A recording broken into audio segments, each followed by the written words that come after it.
well, you can't eat from any tree, you can do whatever you want, but this one tree, the tree of knowledge of good and evil, you can't eat from that? That seems crazy. And so he tempted Eve, and then she ended up eating from that tree, and she disobeyed God.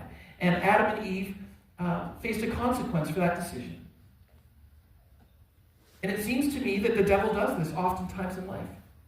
When we look at our circumstances, when we look at our realities, and we understand the truths of Scripture, it seems to me that oftentimes the devil finds a way to put a question mark into the truths and reality and into our obedience stepping forward. Did God really say that? Is that still relevant anymore? Haven't you seen the world, how the world has changed? And sometimes it feels like the right thing to do, to pull out that truth or to remove that reality and set it aside. But where that will take us, at least in the story of Adam and Eve, is into the wilderness. It will take us farther from God, and God won't leave us or forsake us, but life will become much more challenging. I look at other parts of the Old Testament and I think, man, there's a different way to live. I think of the story of Noah and the ark, or Joseph, or Shadrach, Meshach, and Abednego, or Daniel in the lion's den, and it seems to me that all of them were presented with a question mark as well.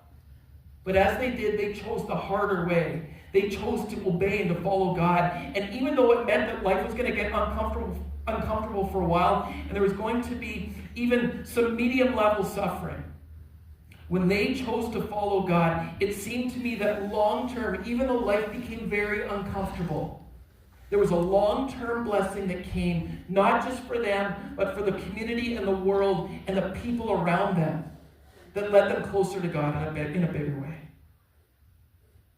And it seems to me that we're regularly brought to a spot where this devil puts question marks in front of us. Whereas we live out our lives, we come up against different things, and we think it would just be so easy to set that aside for a moment. But friends, I need us to hear that I believe in this season, as God is leading us and calling us into deeper things, into living uncomfortably for Him again, that we have to embrace the truth of this great book. We have to obey the truths of His Word, because as we do, even though it's going to make us stand out, it will also make us stand up for Him, and He will bless that. It seems to me that what the psalmist is saying here is that we need to have a commitment not to depart from God's truth, but instead to double down, even if at times it doesn't make sense, and just trust that God is going to be God. Look at Psalm 119, verse 102. I have not departed from your laws, for you yourself have taught me. And now look at the consequence of that posture. Verse 103, how sweet